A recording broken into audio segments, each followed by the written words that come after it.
Olá, bom dia a todos. Obrigado aí pela presença de vocês aí. Estão abrindo, enfim, mais uma reunião do grupo de trabalho aí de tributação internacional e de preço de transferência da Câmara Espanhola. Nossa última reunião do ano, né? Quero novamente aqui, em meu nome, em nome do querido amigo aí, o Fernando Tonani, do Roberto, agradecer a presença de todos. Nosso querido amigo Javier da Embaixada aí, diretamente, está em Brasília, Javier? Olá, bom dia. Olá, Javier, tudo bem? Tudo bem, tudo bem. Só que me parece que há um pouquinho de eco, né? Quando eu falo. Acho que o pessoal já está ajustando, mas queria também agradecer a sua presença aí. Não sei se você que tem contribuído tanto aí nos fóruns, né, de debate aí de reforma tributária, quer falar algumas palavras. Se não, acho que nós começamos aqui. Cássio, eu acho melhor começar para não dedicar mais tempo a essa parte e depois, acompanhando as falas, eu posso adicionar alguma coisa. Mas acho melhor começar diretamente com você. Perfeito, então, só lembrando aí que o nosso evento está sendo transmitido aí pelo YouTube aí da Câmara Espanhola, pelo Instagram, e que esse vídeo aí vai ser gravado, né, e depois disponibilizado para todos os associados da Câmara Espanhola no Brasil. Vou passar aqui para o meu amigo Fernando Tonani, depois a gente passa para o Roberto aí, que vai ser o moderador do evento e vai apresentar os painelistas aqui. Bom dia a todos, obrigado pela presença e pela quem está nos acompanhando também por Teams. Bom dia também, Javier. Quero fazer um agradecimento especial aos nossos convidados aqui hoje para esse debate, né? O Roberto já vai entrar com a moderação, mas a gente, para apresentar aqui, já conta com o Ramon Tomazella, sócio do Maris, e um craque em preço de transferência. Eu estou feliz de que já ganhei meu livro autografado aqui. Contamos com o Alexandre Siciliano, também uma referência na matéria, sócio do Lobo de Riso. Aí também com a Mariana Dias, também, que está cada vez mais atribulada com o preço de transferência, né, na sua vida, e também sócio da UI. Então, muito obrigado por vocês toparem a discussão aqui hoje. O modelo é uma discussão aberta e eu acho que a gente tem muita coisa para discutir. Certamente essa vai ser a última do ano e a primeira do ano que vem. Já estão convidados porque esse tema vai render muito ainda. Então, sem mais delongas, Roberto.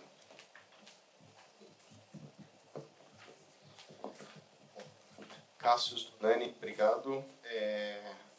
Enfim, chegamos à última reunião do ano. Foi um ano, só breves palavras sobre esse ano, foi um ano muito proveitoso. Nós discutimos muitos temas aqui de tributação internacional e agradeço aí, na figura de todos nós aí pela Câmara por abrir espaço de discussão para essas temáticas tão importantes de tributação internacional.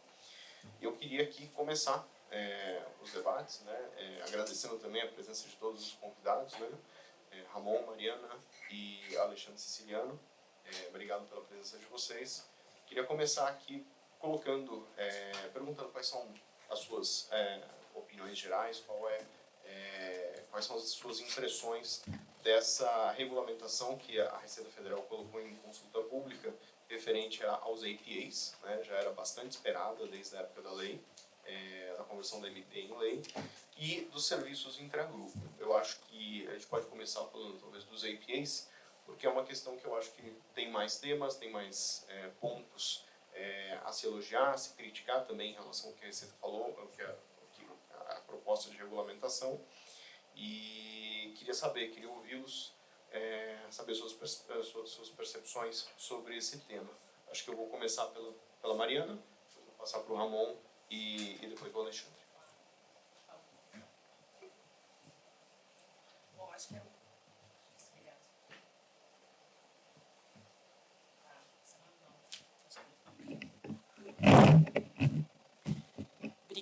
Obrigada, agradeço a todos também por estar aqui. Então, estava funcionando. Bom, tem pouco tempo que eu voltei para o Brasil, estou feliz de estar aqui. Voltei para esse tema. Estava lá fora trabalhando bastante com o TP e o CDE e acabei sendo, né, atraída pela lei da atração nesse tema, que eu acho que é um tema que está todo mundo sendo atraído esse ano é muito interessante também ter essa visão, né, da Europa e como as coisas aplicam. E foi, honestamente, só para foi muito gostoso e orgulhoso assim, chegar com essa lei, com a CIN, que eu sei que vocês estão debruçando já há quase anos, eu acho, um ano e meio, alguma coisa assim, porque, para quem vem de uma visão OCDE, eu vejo a lei e a IN também com uma certa maturidade, uma certa você vê que foi feito um trabalho bem bacana, assim, da Receita junto com o CDE, eu acho que reflete muito isso, né? Mas já entrando, e a gente pode depois falar um pouco em geral, mas eu acho que já entrando para a APA, que é o tema daqui, eu acho que eu vou falar um pouco do que, talvez vou jogar para vocês, assim, um pouco dos temas que eu acho que são relevantes, que eu acho que está muito claro ali, a questão da Receita, de, claro, tentar regulamentar, isso já estava na lei, mas nem ela trouxe uma regulamentação, mas, assim, eu ainda vejo um pouco... Essa que é a minha dúvida, né? Eu vejo a Receita tentando entrar no mundo OCDE e se flexibilizando para o mundo internacional, mas ali na IN, tanto na JPA como a de serviços, já entrando um pouquinho, ainda vejo ela mantendo um pouco do DNA, que eu não sei como a gente vai trabalhar com isso, né? Porque ela mantém esse DNA um pouco com a visão... Ela tenta entrar no mundo internacional, mas mantém o DNA com a visão dela de tratando como uma forma bilateral, unilateral. Ela coloca uns pontos também que, para mim, bom, a questão do confia, limitando a questão de participação. Outros pontos importantes também, ela não limita e não deixa claro quanto que aquela informação vai ser usada. Então, assim, eu vejo muito do nosso lado, assim, os clientes perguntando, tá, mas eu vou entrar na Receita, vou entrar no IPI com o Brasil, eu vou abrir todo, assim, você vai olhar o número de o volume da documentação e a abertura, eu acho que tem que ter uma relação de muita confiança, né? Porque o IPA é uma estrutura que tem que ter essa confiança. E aí eu me questiono muito, eu acho que tem algumas coisas lá que a gente precisa, como comunidade aqui tributária, colocar e ajustar para ser um processo que realmente dá uma segurança jurídica para o contribuinte. Assim, eu acho que eu vou até passar para você, a gente falou um pouquinho já daquele tema dele ser unilateral, e eu vejo que, né, a Cláudia, a Receita já manifestou que eles entendem que seria bilateral através de tratado, mas eu queria até discutir um pouquinho, Alexandre, porque eu tenho minhas dúvidas será que o tratado resolveria, ou como que é essa posição da Receita, né, de entrar no APA, mas da forma unilateral, que traz um risco para o contribuinte, porque a Receita pode acordar com uma coisa, a Receita do outro país não. Assim, queria aproveitar para discutir um pouquinho disso, que eu sei que você tem para falar desse tema. Bom, então, se o Ramon não se importar, a gente pode ir até o ar. Perdão, eu fui... Imagina, Marina, imagina. Eu também convido a todos que quiserem conversar, quiserem falar, por favor, levantem a mão, a gente passa a palavra, tá? Às vezes, para fazer um comentário, para não perder o momento da discussão, fiquem totalmente à vontade, tá? Por favor, Alexandre. A gente está num bate-papo, acho que tanto eu posso atravessar o Ramon, desculpa, quanto vocês podem fazer perguntas, tal, mas a gente está vendo novos tempos, né? Novos tempos nessa relação fisco-contribuinte. Eu acho gozado que a gente está em tempo de reforma tributária, mas preço de transferência é um novo tempo, porque é uma mudança na relação do paradigma, né? Que o Brasil é um país muito litigioso entre fisco e contribuinte, tal, contencioso, e a gente teve alguns sinais durante esses anos de elaboração da lei, da regulamentação, tal, sinais de parceria, né? E a gente tem agora sinais com essas instruções normativas de consulta pública, efetivamente a Receita ouvindo os contribuintes e associações, tal, muito bacana isso, muito louvável. Só que esses sinais, eles vêm sendo dados por algumas pessoas que a gente conhece. E aí, fazendo menção elogiosa a Cláudia Pimentel, ao Daniel Prates, são pessoas sensacionais, que estudam o tema, tudo mais, mas e o restante dos quadros da Receita? Será que também tem a mesma boa vontade em sentar para conversar, para negociar, que é a razão de existir do IPA? Conversa e principalmente conhecimento mútuo da situação para evitar contencioso. Então, assim, eu não tenho dúvida nenhuma que essa boa vontade existe no Daniel e na Cláudia Pimentel e em outras pessoas dos grupos nos quais a gente tem conversado sobre isso na Receita, mas eu fico receoso se essa boa vontade e essa intenção também existe em outros grupos da Receita que fazem parte disso. Só para a gente lembrar, toda a regulamentação de preço de transferência, especialmente essa de EPA, ela passa por outros grupos da Receita. Por exemplo, a equipe de fiscalização, nem sei se o nome da equipe é essa, mas a equipe de auditores, fiscalização, que tem uma postura de embate, né, por tradição no Brasil. Então, eu presumo que é complicado a gente falar, a Receita tem boas intenções. sem dúvida nenhuma, a Cláudia Pimentel, o Daniel Prates e as pessoas mais próximas a eles também têm. Mas eu gostaria muito que nas discussões internas que eles vêm tendo, nos treinamentos internos que eles vêm tendo com muito sucesso, até onde eu sei, que fosse transmitida essa sensação deles de vamos sentar para conversar.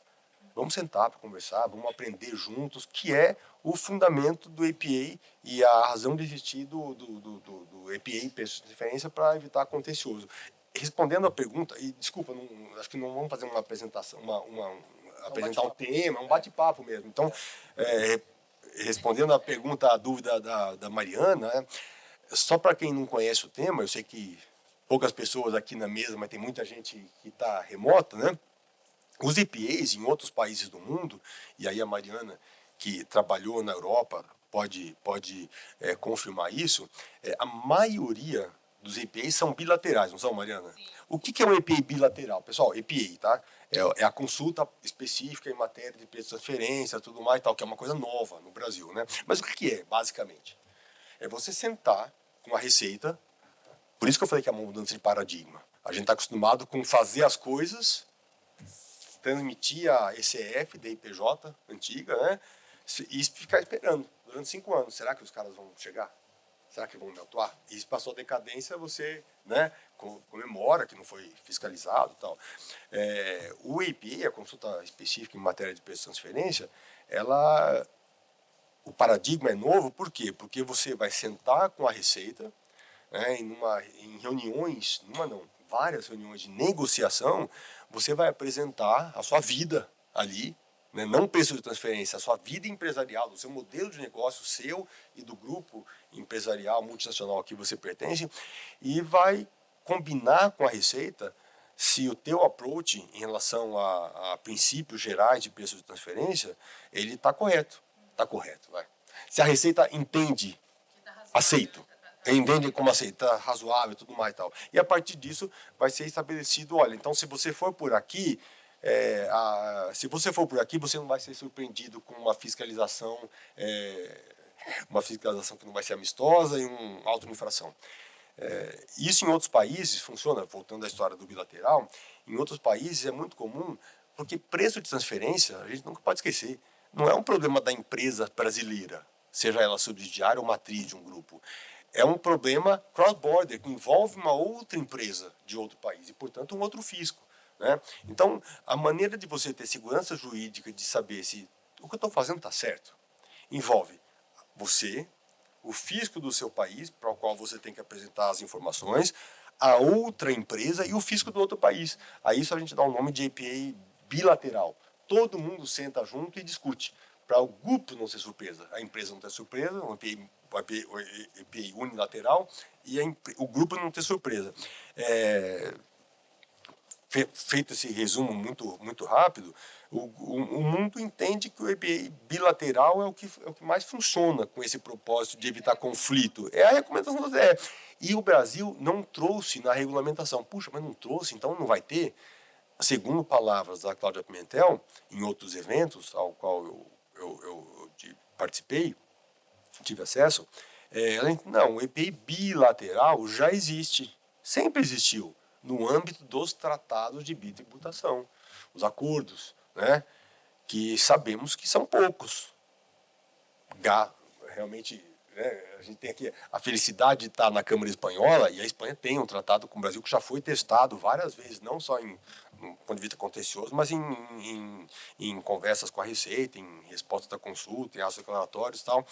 Então, a possibilidade dessa coisa de sentar todo mundo junto na mesa para negociar, aos olhos da Receita, já existe, especificamente no caso da Espanha, né? Então, mereceria uma regulamentação mais adequada, porque o que existe é um procedimento amigável que serve para tudo, até para preço de transferência. E a gente sabe que ele é meio complicado até hoje. Eu não tenho notícias, não sei se Ramon, se alguém tem notícias de APAs, de MAP, de procedimentos amigáveis que deram certo em matéria de preço de transferência. Mas eu acho que o grande charme do APA não é o que está na regulamentação. A regulamentação é um começo interessante, o EPI unilateral. Mas o grande charme e o que vai resolver a vida das empresas é o EPI bilateral, que não está na regulamentação.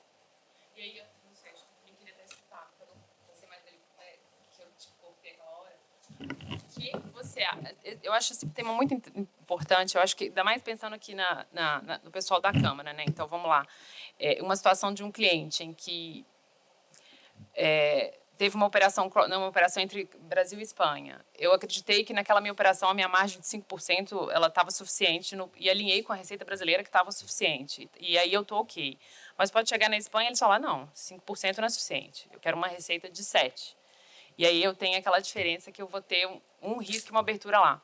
Eu queria colocar para você, Ramon, e aí, pegando o seu gancho, o que a Receita fala não, eu te dou um EPI unilateral, a gente senta aqui, eu acordo, eu me comprometo só com você, eu não me comprometo com a Espanha, mas através do tratado, a gente pode entrar no MEP e a gente acorda. Eu tenho minhas dúvidas, olhando até para a própria IN do MEP aqui do Brasil, da diferença de segurança jurídica, a diferença bom, nem vou entrar de vários tratamentos, o que seria um MEP para o contribuinte e o que seria um APA. E aí, se eu queria te escutar um pouquinho, que eu acho que esse tema é bem relevante. Eu acho que aplica muito para as empresas aqui, para entender, né? No caso de entrarem com APA, ele ser unilateral, eu tendo o resguardo do tratado, qual é a segurança que eu tenho nesse tratado com essa operação intercompany, né? Dessa margem. Bom dia a todos. Alguns pontos que eu acho importante nessa discussão. Primeiro, eu acho que é bastante relevante ressaltar e elogiar a Receita Federal em relação ao processo de consulta pública, porque abre espaço para a participação tanto da comunidade acadêmica, quanto da sociedade civil, quanto das empresas em relação às propostas. Então, há espaço para aperfeiçoamento. Eu acredito que o EPI seja muito importante, mesmo o unilateral, por conta da questão de segurança jurídica. Como a gente sabe, as regras de transferência baseadas no padrão Arm's Length, elas trazem um espaço maior para subjetividade, dificuldade de aplicação, de concretização do Arm's Length, no caso concreto daquelas empresas. Se a gente esperar pelo contencioso tributário, muitas vezes a gente vai ter que colocar tudo aquilo no papel, ter 15 minutos numa sustentação oral para defender um caso, ao passo que no EPI você vai ter oportunidade de ter reuniões com a administração tributária para explicar as particularidades do seu modelo de negócio, como as regras se aplicam. Então, eu acredito que o EPI é bastante importante sobre essa perspectiva. E aí, em relação à minuta pública, eu acho que nós temos problemas gerais, que já foram apontados aqui. O primeiro é uma participação limitada do contribuinte durante esse processo. Eu acho que deveria ter um pouco mais de abertura, mesmo nas reuniões prévias, para conversas iniciais entre o contribuinte e a Receita Federal. E esse problema da falta de regulamentação do APA bilateral, que eu acho que deve vir a ser regulamentado após as propostas que estão sendo apresentadas à minuta. E aí nós temos problemas específicos, pontuais, que envolvem a questão da necessidade de participação do CONFIA, envolvem aquela menção à questão da indícios de elisão fiscal já seriam suficientes para autorizar a Receita Federal a rejeitar o seu pedido de APA, e a gente sabe que indícios é um standard de prova muito baixo e elisão fiscal é uma forma de planejamento ilícito, então acho que deveria a redação ser ajustada nesse ponto. Tem a questão da possibilidade de aplicação do APA, do resultado do APA para o passado, em que a instrução normativa veio bastante restrita, exigindo uma identidade de fatos, e na minha visão deveria ser: os fatos são idênticos ou semelhantes em casos em que não haja diferenças materiais, ou se houver diferenças materiais elas possam ser ajustadas, que é a regra geral em controle de preço de transferência. Tem a questão do perito independente, que a Receita Federal pode exigir e tem que ser arcado o custo pelo contribuinte. Na minha visão, deveria ter concordância do contribuinte e o perito deveria ser escolhido de comum acordo.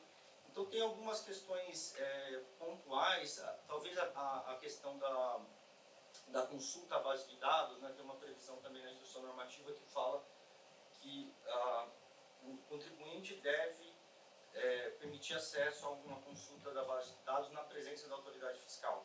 E aí, quando tem situações em que você usa base de dados proprietárias, por exemplo, você não vai ter um login de acesso na empresa para poder fazer o estudo na presença da autoridade fiscal. Então, eu acho que isso deveria ter sido, de alguma forma, endereçado, pelo menos ter alguma possibilidade justificativa para não reproduzir na frente da autoridade fiscal e desde que, obviamente, o contribuinte tenha cumprido toda a documentação de suporte. Então, em geral, eu acredito que nós temos problemas gerais específicos, mas eu estou otimista, eu acredito que isso pode ser resolvido na segunda. Eu acho que a consulta pública serve justamente para isso, para que o material seja aperfeiçoado.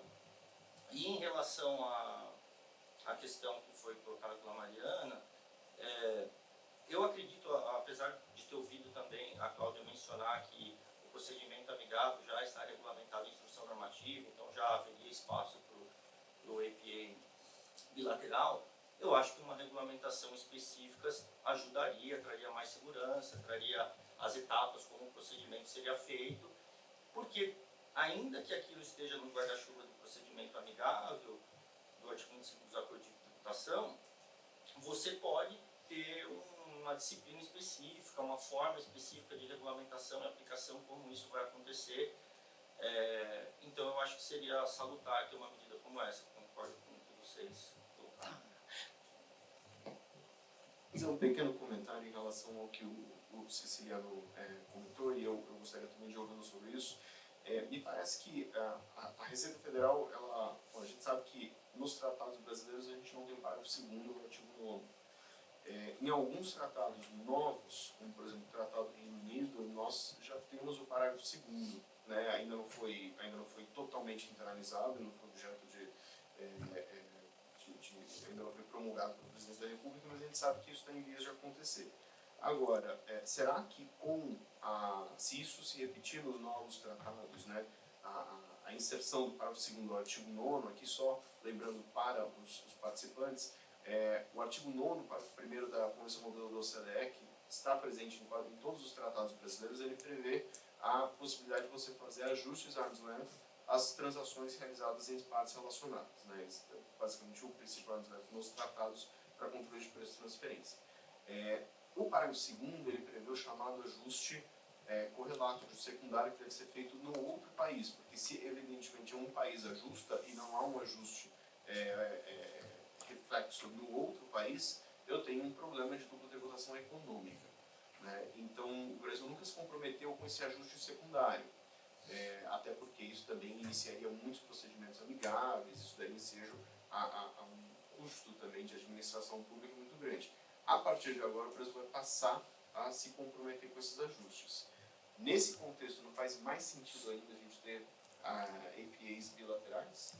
Me parece que com isso o Brasil, aquilo que foi comentado, que seria a regra no mundo, né? O Reino Unido, por exemplo, é um país que a regra é o bilateral, é só quando não dá é que eu vou fazer o bilateral. Será que não seria a situação brasileira? E assim, talvez eu vou tocar esse... E assim, só, gente, assim, colocando até um pouco mais palatável para o pessoal aqui da Câmara, eu acho assim, eu fiz minhas críticas aqui, a gente vai entrar um pouco nessas críticas bilateral, mas eu honestamente acho que o APA ele é uma alternativa muito boa. No sentido um pouco que o Ramon e o Alexandre falaram, uma das coisas que a gente tem que ressaltar aqui para as empresas é que o APA, eu tenho falado muito com os clientes, a gente tem muita gente perguntando sobre a segurança jurídica de ser unilateral, mas sobre eu entro com o APA, vale a pena eu entrar? Para que tipo de operação vale a pena eu entrar ou não? Porque, em teoria, o APA são para operações complexas. Mas um tema que eu acho relevante, até você falou um pouco da sua experiência no CARF também, é que eu acho que o APA te dá a chance de você pré-discutir uma margem de uma operação que você vai fazer durante muito tempo. Se você não faz o APA, o que você vai fazer é fazer uma operação sua com uma margem que pode daqui a 5 anos a Receita não concordar e voltar para trás com esses 5 anos. Então, todo um business model que você tem, que você criou e que você gerou uma tributação no Brasil, na Espanha, onde for, ele está sujeito a essa vulnerabilidade, né? O APA ele te dá esse espaço, e eu vejo, elogiando de novo aqui o Daniel, a gente está tendo uma discussão com ele num cliente, mandar uma mensagem no outro dia, de verdade, falamos com ele, ele quis escutar, apesar de ser unilateral, ele quis escutar o lado do outro país para entender como é que é, porque no caso desse cliente, assim, tem muitas vezes clientes que já estão acostumados a fazer APA no mundo inteiro, então chega, eu quero fazer no Brasil, mas me explica como que vai funcionar com esse unilateral aí. E eu estou vendo a Receita muito aberta. Então, assim, eu ponho minha crítica de que eu acho que eles poderiam, sim, bilateral, o que a gente está falando, e eu acho que essa questão do tratado, para mim, não resolve totalmente, minha opinião. Mas eu queria, assim, elogiar, e não ser só a que está aqui, para ajudar quem está na prática, de que eu acho que a EPA é uma coisa a considerar assim, sabe? Eu acho que não só por você poder ter uma segurança jurídica dos seus próximos 5 anos, e também para a qualidade de quem está analisando. É diferente no EPA você chegar a discutir uma operação sua com quem fez a lei, com quem está treinado, com quem entende. Se você deixar para um fiscal que você não sabe que conhecimento que ele vai ter, e deixar para discutir em CARF e no STJ que você não sabe se eles vão entender, porque transfer pricing pode ser um pouco complexo, é todo um business model, uma análise econômica.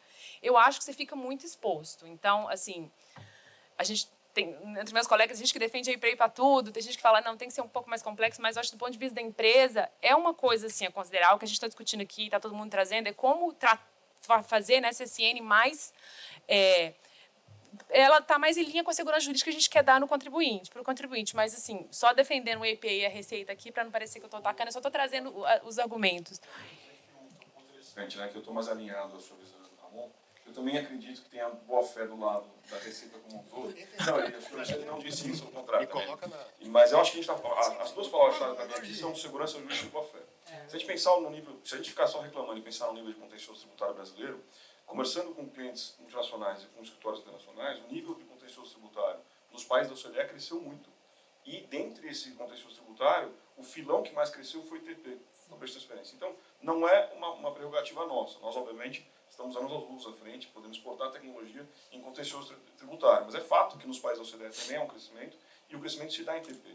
E se dá exatamente em função da discordância entre países ou entre as empresas do mesmo grupo, operando com níveis, porque uma acha que o seu EPA, o seu potencial EPA futuro com o país A está correto e a outra entra. Então, o que eu mais me preocupo, de um lado, é a gente ter uma regulamentação que não aborda o bilateral. Na minha opinião, deveria ter uma clara regulamentação bilateral, porque deixar sem a regulamentação me preocupa, e só confiar, eventualmente, nos casos de tratado me preocupa, porque o histórico não é positivo, e trazendo para a boa fé da mesa, para a mesa. Se você inicia um EPA ainda que não com sucesso, eu não tenho a menor dúvida que nós vamos ter um contencioso totalmente diferente de não ter um EPA sequer iniciado. Então, se o EPA não é bem sucedido e eu atribuo a minha operação aquela margem que eu acho adequada, ainda que não bem sucedido, eu vou ter uma discussão de boa fé e uma discussão que deveria ter concluído um EPA. Agora, obviamente, se eu tiver um bilateral, eu tenho uma segurança muito maior, né? Porque a gente sabe, e aí há críticas até filosóficas, né? Se todo o padrão arm's length está moldado mais para o OCDE do que para a não OCDE. Não vamos entrar nessa discussão aqui, mas e aí que tipo de função que você aloca a um país A ou B, e que tipo de margem você espera daquele país A ou B. Então, deixando essas questões filosóficas de lado, é fato que daria mais segurança jurídica. A outra crítica que eu gostei, e eu concordo com o Ramon, me preocupa também as condições de adesão. Quando a gente começa a perceber que a norma traz outras finalidades que não a própria que ela deveria, me preocupa. A questão do CONFIA, a gente sabe que hoje, eu acredito no programa, mas tem uma dificuldade técnica de atrair mais empresas para o CONFIA. Eu não sei se vocês têm informação correta, mas eu vi um número muito pequeno de empresas já no CONFIA, que era menos de 20. Então, você percebe que a população de CONFIA é muito maior. Por que o CONFIA não está confiando? É um paradigma que nós vamos quebrar. Mas você condicionar o CONFIA me preocupa, porque eu deveria trabalhar no CONFIA para melhorar, e em paralelo eu trago a regulamentação para o EPA. Então, acho que esses dois pontos me preocupam bastante, e acho que a Receita tem uma boa chance aqui de acertar mais do que ela já vem acertando. Queria fazer um comentário aqui e uma provocação aí, passo para o Alexandre, para a Mariana, para o Ramon. É o seguinte: eu tenho tido, recentemente, contato aí com muitos escritórios de advocacia latino-americanos, Então, Colômbia, Chile e outros países aí que são membros aí da OCDE, E aí, uma reflexão que tem sido feita até também pelos clientes, e que por isso nós procuramos esses escritórios, é como fazer EPA num ambiente de volatilidade, num ambiente de transformação econômica, Porque no final, quando você fala em EPA, você está falando de 5 anos, Mas a gente está falando de um ambiente extremamente volátil aqui no Brasil. E um ponto de preocupação é qual que de fato é o nível de abertura ou de flexibilização, por exemplo, em relação a uma margem ou um range, que eu posso colocar dentro do EPA. Qual que é o nível de flexibilização que talvez eu possa ter da Receita para rediscutir um EPA. E um dado só que eu gostaria de trazer, e que foi objeto efetivamente aí da nossa pergunta para esses escritórios, é que há um nível de contencioso muito grande no Chile, especialmente no México, pouco ainda na Colômbia, até porque as normas são mais recentes, né, em relação ao APA. Eles falaram que um dos pontos que mais gera contencioso nesses países é APA. Então, eu queria saber o que vocês sentem disso, né, também, né, principalmente considerando esse ambiente volátil, né, que a gente tem, né. Claro, volatilidade a gente tem econômica no mundo inteiro, mas o Brasil, em tese, é um país em plena transformação, né. Se vocês puderem comentar um pouco. Eu queria comentar só algumas percepções que vocês mencionaram, né? A primeira delas, né? Eu também achei que a gente ia chegar no APA, por exemplo, que a Receita falaria, usando os números que você deu como exemplo, a margem é 5. Lembra o exemplo que ela deu? A margem é 5, e aí, né? A Cláudia Pimentel falou que não. Falou que o APA brasileiro vai falar em parâmetros, conceitos, você vai por aqui, o método mais apropriado é esse e tal. Então, eu não sei se vai chegar nesse nível de detalhe, que é um nível de detalhe que a empresa quer saber, né? Então, primeira preocupação, né? Realmente não tem uma resposta, mas a Cláudia foi bastante incisiva dizendo que não, que não foi bastante incisiva. Ela falou que, em via de regra, não vão chegar nisso. Talvez chegue e tal. E ela falou que até é bom para o contribuinte que não se chegue, porque o contribuinte fica livre para trabalhar com valores específicos e margens específicas ao longo dos 4 ou 6 anos. Às vezes uma margem mais flexível, Um range. Então, isso é uma coisa, quer dizer, o EPI periga ser uma coisa que não vai chegar no nível de segurança jurídica que a gente espera, Tonani. Mas eu acho que é da natureza do preço de transferência que a gente não tenha margem 5 ou 7. A natureza do preço de transferência é o parâmetro arm's length. Eu vou ter aqui eu vou ter conceitos básicos que devem ser estabelecidos, econômicos e operacionais, e dentro disso se chega a um parâmetro comparativo e ranges. Se ela dissesse que nós vamos chegar na margem 5, eu acho que estaria errado, nessa minha opinião. Agora, por outro lado, dentro do range, você consegue trabalhar com mais segurança jurídica. E a partir disso, se eu demonstrar que eu tenho parâmetros lógicos na minha estrutura, obedecendo o conceito, a atividade, o risco, a remuneração, eu vou conseguir trabalhar dentro de uma lógica de prova. E aí vira um mecanismo de prova que eu acho totalmente adequado para a matéria. Sim. Eu vou só aproveitar o que você falou, porque eu estava num evento agora de América Latina e eu achei super interessante que eu não sabia. Que praticamente os países da América Latina praticamente não existe APA celebrado. Que é uma... Foi muito engraçado, porque me colocaram no painel no sentido assim, a colocação que veio antes do painel foi, olha, o Brasil acabou de chegar e o APA já está funcionando no Brasil e a gente está aqui na lei há muitos anos e até agora não saiu. Eu não lembro se era Colômbia, Venezuela, vários países continuam e nunca sai, não sai. E aí eu acho que vale trazer, porque eu acho que o Brasil, claro, a gente tem um pouco desse DNA de América Latina, a lei foi bastante nesse DNA, e trazendo no que vocês estão colocando, acho que o Ramon tem alguma coisa para falar ali, eu quero já passar para você, mas eu acho que é um pouco do que você falou. O TP, ele é uma definição do modelo de negócios que faz sentido e o tipo de remuneração que vai fazer sentido dentro, né, de operações que teriam que ser terceiras. Então, isso vai ser naturalmente subjetivo. E ele vai ser normalmente flexível também. Então, acho que eu tive uma experiência de ter um APA, no caso dos Estados Unidos e República Tcheca. E a gente fez o filing. E o que acontecia lá? Que eu acho que pode ser uma coisa que pode acontecer aqui.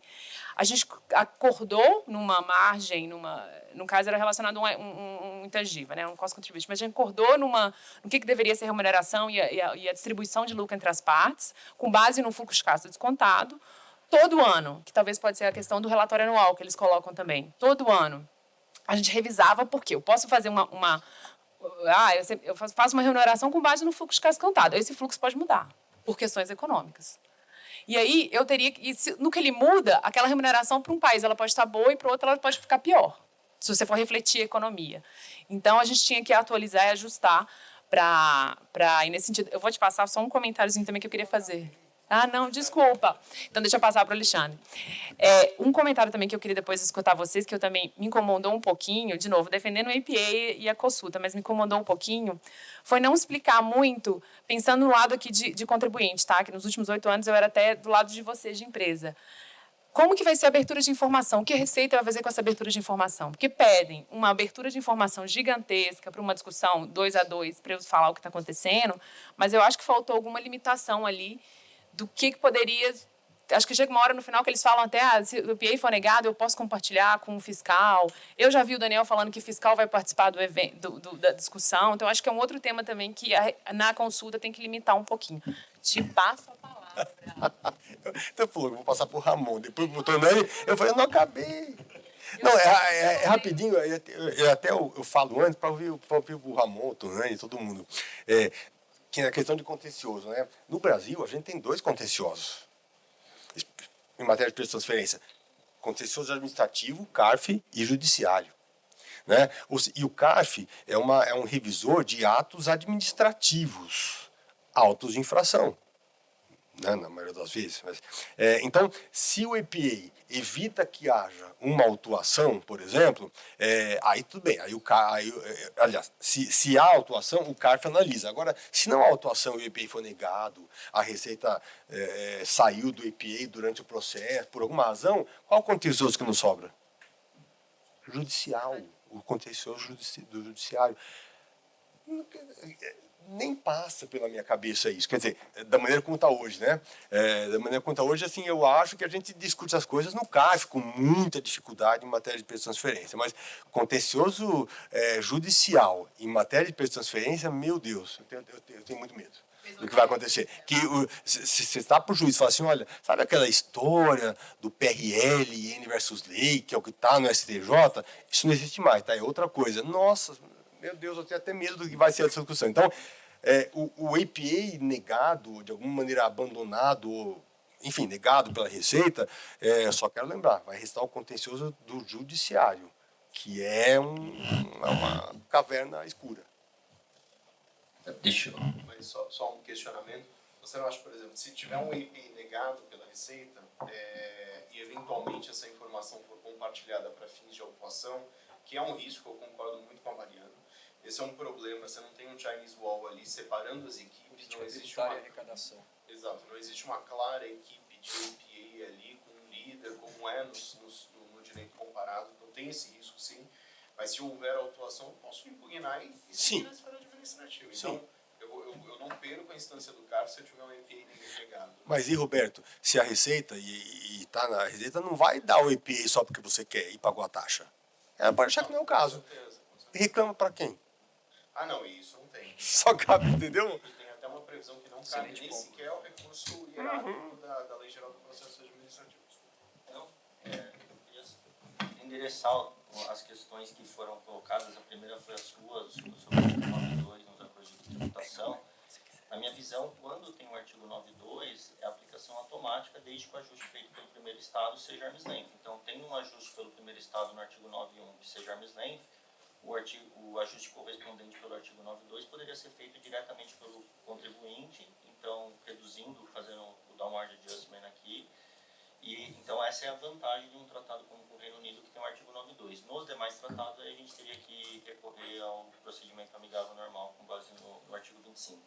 Em relação ao ponto do CONFIA, eu concordo integralmente com o que o Tonani colocou.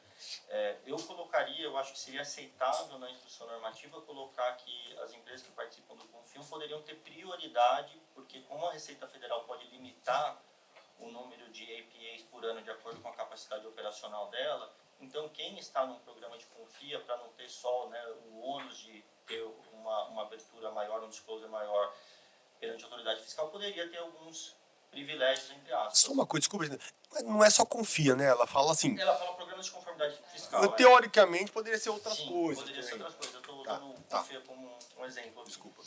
E aí, o último ponto, em relação à questão que o Cássio levantou, né, sobre o EPA, e duas questões, né, que estavam na sua indagação. Uma está relacionada às transformações econômicas. Na minha visão, essa questão da transformação econômica está diretamente relacionada com a ideia das premissas críticas que foram assumidas no EPA. Então, se você tem um cenário de transformação econômica que afeta o seu modelo de negócio e, consequentemente, as premissas críticas que foram assumidas no EPA, você teria que entrar com aquele procedimento de alteração, revisão do EPA por conta disso. Então, vai precisar olhar caso a caso quanto essa mudança, né, impacta nas premissas críticas do EPA. E a segunda questão sobre o contencioso, muitas vezes, pode parecer até paradoxal eu ter um APA e ter contencioso tributário, como acontece nessas jurisdições. Mas o que eu vejo com a minha experiência prática é que, na grande maioria dos casos, esse contencioso está relacionado à aplicação concreta do que foi decidido no APA. Então, muitas vezes, as empresas têm um acordo prévio com a administração tributária de um país, às vezes até bilateral, só que na hora de cumprir, de fazer todos os controles necessários, de usar as margens, cometem ali erros, fazem adaptações, coisas que se afastam eventualmente de como a fiscalização está interpretando aquilo, porque o APA ele também vai ser passível de interpretação, né? Aquilo que foi eventualmente negociado e colocado no papel vai abrir margem nos casos concretos para interpretação, e aí é em torno disso que surge o contencioso. E em muitos casos eu vejo problemas na aplicação concreta daquelas premissas que foram fixadas, e por isso que acaba gerando um contencioso. Eu concordo, se você puder comentar. Eu acho que é interessante, né? Eu acho que a gente vai poder, a gente está projetando o contencioso futuro, é gostoso, né? Como se não tivesse atual, né? Mas eu vejo dois cenários aqui. O contencioso, como a gente colocou, porque não houve um APA, e não há dúvida, a gente tem uma discordância de partida. Ou um contencioso pós-APA. E por que haveria isso? Exatamente porque eu deveria demonstrar que a minha operação, como relatada e como discutida, está aderente àquilo que foi discutido. Esse eu acho o mais perigoso, porque se a gente olhar outros exemplos, né, por exemplo, trazendo um exemplo de outra matéria aqui, laudo de ágio na avaliação de empresa. Não tem a menor dúvida de que nós já temos hoje um contencioso instaurado questionando o laudo, tanto no regime da lei anterior, no 532, como nós vamos ter também questionando o laudo no futuro. Então, são premissas econômicas que a gente até discute se cabe ao fiscal da Receita Federal questionar ou não, porque, em princípio, não é uma matéria jurídico-tributária, mas ele vai apontar erros. A lei fala, inclusive, erros e vícios graves, né, relevantes. Nós vamos ter uma discussão muito semelhante aqui. Eu não acho que a Receita vai apontar um erro no EPI se ela própria aderiu, mas ela vai apontar um erro na implementação da operação. Mas também acho que cabe a todos nós, as empresas no futuro, analisar, se a gente vai olhar para o EPA, como a gente olha hoje, meio de cara feia, para um processo de consulta, que certamente... Ou se a gente vai olhar com boa fé para dizer, bom, isso aqui é o melhor caminho possível para que eu tenha atente a fingir uma segurança jurídica não absoluta, concordo, mas a mais próxima possível, a partir do procedimento regulado, que seria melhor regulado se estivesse bilateral. O problema é a maneira como está hoje. Que a gente mudar, já botar Perfeito. Eu acho que a questão do APA, de fato, traz muitos questionamentos, né? Enfim, aqui apenas por uma questão de benefício do tempo, gostaria de passar para a questão dos serviços intragrupo e questioná-los também. Quais são as impressões de vocês, né? Enfim, em relação ao APA, a gente sabe que é uma MP, é uma IN nova. Em relação ao serviço intragrupo, é uma inserção na IN 2161, que já regula aspectos gerais de preço de transferência. Quais são as opções, quais são as perspectivas gerais de vocês? Olá, você está me ouvindo? Opa, claro. Pode falar, Javier. Está me ouvindo bem? Estamos, sim, perfeitamente. Perfeito, que eu tenho algum probleminha para ouvir vocês. Não, desculpem pela interrupção. Era só completar um pouco as intervenções que eu trouxeram muito razoáveis, muito interessantes, com a experiência espanhola. Eu acho interessante, sobretudo porque quando apareceram os APS na Espanha, foi em 1995, foi justo quando aí eu me converti no auditor fiscal, e ao início, o que aconteceu é que muitos auditores, sobretudo da área de fiscalização, achavam isso como um anatema, que é isso de que o fisco negocie, o fisco não está para isso. Então, o que aconteceu é que isso mudou com o tempo. Então, os APAs caminharam, uma vez que primeiro, o fisco entendeu que era muito mais fácil negociar com o contribuinte e alcançar um acordo do que tentar questionar o que o contribuinte está fazendo. É muito difícil fazer um lançamento por preços de transferência, não é nada simples. Então, você percebeu que era muito mais interessante para o fisco, até em termos arrecadatórios, caminhar pela via do acordo do que pela via da fiscalização e o lançamento posterior. Na atualidade, na Espanha temos uma média de 40, 50 APAs por ano. Não é pouca coisa, tomando conta do tamanho do país. Então, mas precisou de um tempo. Precisamente por esse tempo é porque os APAs bilaterais, evidentemente eu concordo que são muito mais interessantes, geraram depois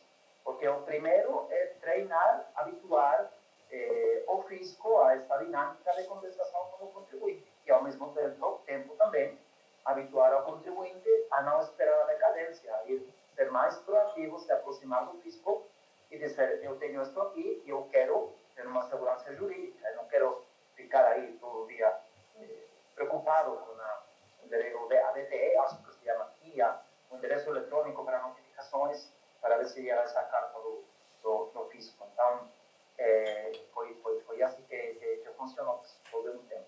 E, finalmente, quando, muito simples, desculpem a interrupção, mas só para colocar a experiência espanhola, que eu acho interessante, até porque estamos na Câmara Espanhola. A questão do contencioso. Os APAs, como tais, o procedimento não é passível de contencioso. É um acordo. Então, uma vez que você entrou, eu tenho que dizer que também na Espanha são gratuitos, não tem que pagar uma taxa, mas uma vez que você entrou, chegou um acordo, parabéns, foi todo combinado para 3 anos, depois pode se estender, e perfeito. Mas se não há esse acordo, a documentação é devolvida para o contribuinte e não tem mais a dizer. Essa informação também não pode ser usada para a fiscalização. Mas não há possibilidade de entrar no contencioso porque o fisco não alcançou um acordo, então o acordo requer uma anuência das partes, ou seja, que as partes combinem que irá ser escrito no acordo de especificação antecipada, né? Então, essa parte aí não existe. O que sim que existe, evidentemente, é o contencioso, ou pode existir, na verdade, é extremamente reduzido. Tem pessoas que falam que haverá um contencioso horrível. A experiência espanhola e a experiência em muitos países da OCDE, mas a experiência espanhola, que é a experiência que eu conheço, é que a maioria dos lançamentos, por preços de transferência, acabam em acordos amigáveis, MPAs, também é uma forma, evidentemente, de evitar a dupla imposição, como vocês muito bem sabem. Então, eu até trabalhei no CARP, na Espanha, lá se chama de outra forma, mas é a mesma estrutura. Tinha muita pouca discussão com isso. As discussões eram por tratações, mas não por isso. O que me leva ao princípio, o fisco também percebeu que não é uma boa ideia colocar essa discussão na mesa dos juízes ou das juízas, porque não é fácil para nós que temos uma formação, supostamente pelo menos temos uma formação contábil, econômica, os juízes têm uma experiência em outras coisas. Então, colocar um juiz frente a uma análise de riscos, de funções, de ativos, frente a um estudo estadístico, com artigos, tudo isso é pouco recomendável. Então, a gente tentou encaminhar para os APAs, os MPAs depois. Então, era só isso. Obrigado. Muito obrigado, Javier. Fala-se, inclusive, que seria desejável aqui no âmbito do CARF, aqui no Brasil, a criação de turmas especializadas em preços de transferência, né? Porque mesmo para a maior parte dos conselheiros, esse é um tema também, pelo menos a nova legislação, vai ser um tema muito árido também. Então, mesmo pensando assim no CARF como uma instância julgadora altamente qualificada, que e técnica, preço de transferência continua sendo um desafio mesmo para esse perfil de julgador, né? O que dirá os juízes, desembargadores do Poder Judiciário. Certamente queremos evitar que esses casos cheguem ao Judiciário. Então, é assim que se faz na Espanha e é assim que se faz na Espanha também na área de fiscalização. É um escritório específico especializado em todo o que é tributação internacional, porque eu sou auditor fiscal, mas eu não poderia entrar numa instituição. Há uma equipe especializada em Madrid, que é uma equipe que ajuda, auxilia as equipes de fiscalização de outras áreas, quando tem uma discussão acima da mesa que envolve preços de transferência ou que envolve as questões de tributação internacional, e porque nós já há tempo pensamos que essa é uma área muito específica, importante, sensível, envolve montantes bem altos, e é assim que está organizado o fisco espanhol desde 2013, já 11 anos. Posso fazer uma pergunta? Muito boa muito boa sobre o seu... Por favor. Alô, tá ouvindo? Sim. Muito boa as suas observações, obrigado. E eu ia fazer uma pergunta, mas parece que você já me adiantou. Se você lembra, em 2013, provavelmente sim, eu achei que talvez fosse uma coisa até mais antiga, da época de transição a que eu me referi, que nós estamos vivendo aqui no Brasil, né? Uma transição, um paradigma diferente e tal. Então, você mencionou que hoje há cortes especiais, há turmas da Receita especializadas nessa matéria, tanto em EPAs quanto fiscalização, mas em 2013, quando começou, essa estrutura já foi disponibilizada? Você falou que hoje há por volta de 40 a 50 EPAs por ano. Como foi a transição na Espanha, Javier? Eu acho que isso, talvez, a pergunta decorre da insegurança que a gente vive aqui no Brasil, e a Mariana falou um pouco da percepção dos clientes que nos consultam. Puxa, mas eu vou ter que abrir minha vida, vai funcionar? Será que o pessoal vai ser franco de não passar isso para outras áreas da Receita? Como foi a experiência da Espanha, se você puder relatar um pouco, Javier? E só para adicionar também... Alô? Sim, bom, foi uma experiência, a meu ver, positiva, mas foi uma experiência que levou tempo.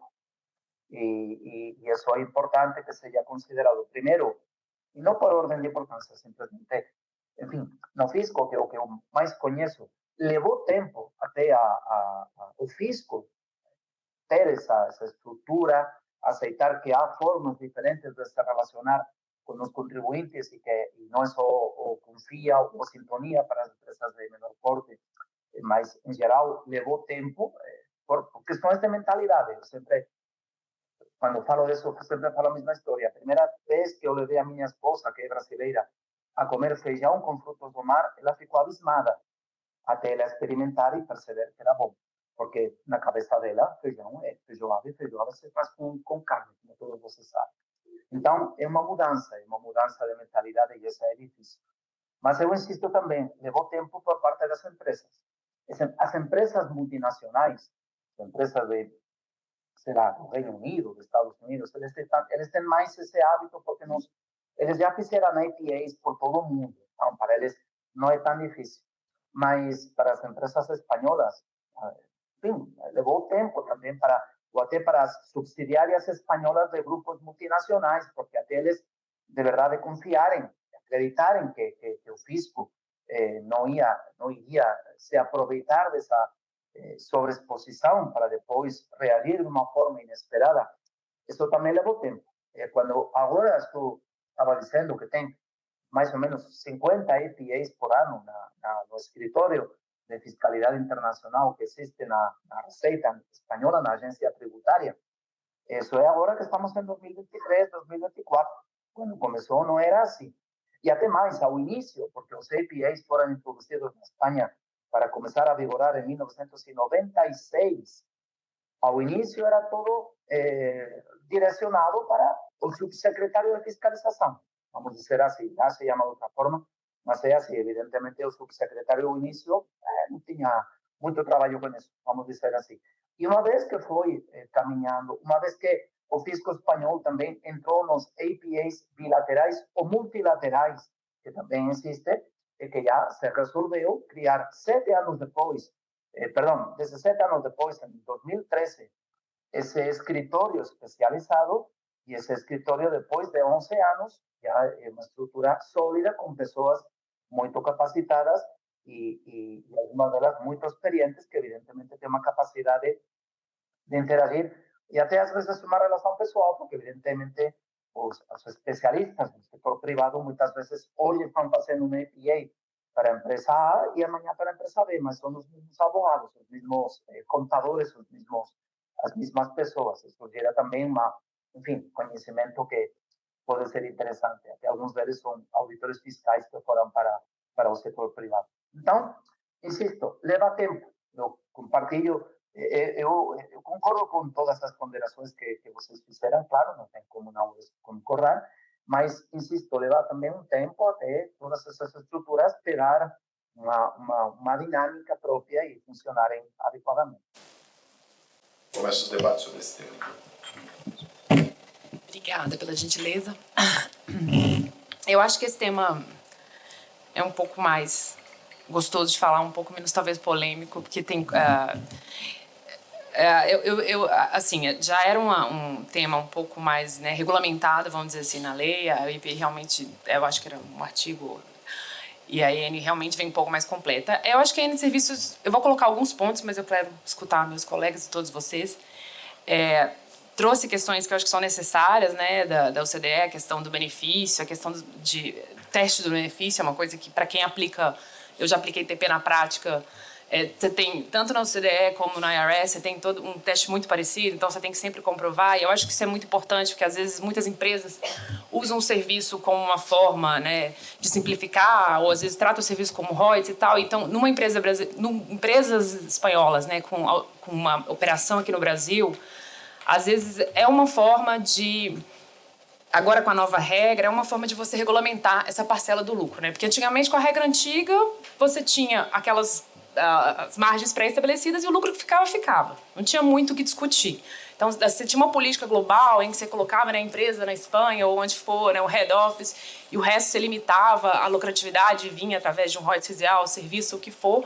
No Brasil era totalmente diferente. Era um animal à parte em que a lucratividade ficava aqui num país com uma alíquota de 34%. Né? Então, como quem também teve do lado aí de empresa, não era a melhor estrutura tributária em termos de até adequação com o que eu tenho no resto do mundo com o que é aqui. Com a nova lei eu vejo de novo assim, ali na INOI, vejo muitas revisões. Agora a gente está no momento de, agora eu vou implementar a política, vou entender o que eu tenho aqui e qual deve ser a minha lucratividade com base nas atividades que eu tenho aqui e como eu trago esse lucro de volta. E eu acho que serviços eram, assim, é um tema muito interessante, porque ele aplica muito no resto do mundo, e no Brasil a gente é um animal à parte muito pela tributação que a gente tem na remessa e tudo mais. Então, e agora veio, além disso, a questão do teste de benefício, que é uma coisa que já existia global, que tem que existir. Então, se eu vou tirar esse lucro de fora, tá bom, é um serviço que minha subsidiária, minha matriz faz por milhões de coisas que ela, né, como entrepreneur, ela determina para mim, ela me, né, ela é entrepreneur do negócio, mas eu tenho um benefício real desse serviço que eu estou tirando. Então, esse lucro, esse valor desse serviço que eu tenho fora, eu tenho um benefício sobre ele. Eu acho que isso traz um pouco mais de... Bom, primeiro, alinha com o que a gente precisa global, mas eu acho que traz um pouco mais de atenção para as empresas, para... A gente já tinha a questão da dedutibilidade, nem é mais 299, né? Nem sei como mudou o artigo, Mas eu acho que hoje está muito alinhado. Quando você vê lá, você vê o CDE, você vê um RevPro que tem na IRS também, que é a legislação americana, muito parecido. Então, acho que está muito claro. É bem interessante. A questão dos benefícios cinetais também, eu acho que eu vou deixar vocês falarem também, a questão dos acionistas. Um ponto que eu acho bem polêmico, vamos dizer assim, que eu queria escutar vocês, é que eu percebi, mais uma vez, que já existia na lei, como serviços e retenção na fonte e os impostos é um tema muito interessante e que a Receita ainda não largou o osso, né, dessa questão da tributação na remessa, que não acontece no resto do mundo. Então, muitas vezes você paga um serviço, você não tem essa necessidade, ainda mais você tem um tratado de pagar a remessa. Eu vejo, de novo, uma tentativa de legislar esse assunto dentro de uma esfera de TP. Então, você vê isso muito claramente. Quando trouxe o conceito de, por exemplo, do cost sharing de serviços na lei, entrou nessa discussão toda, né, do que é.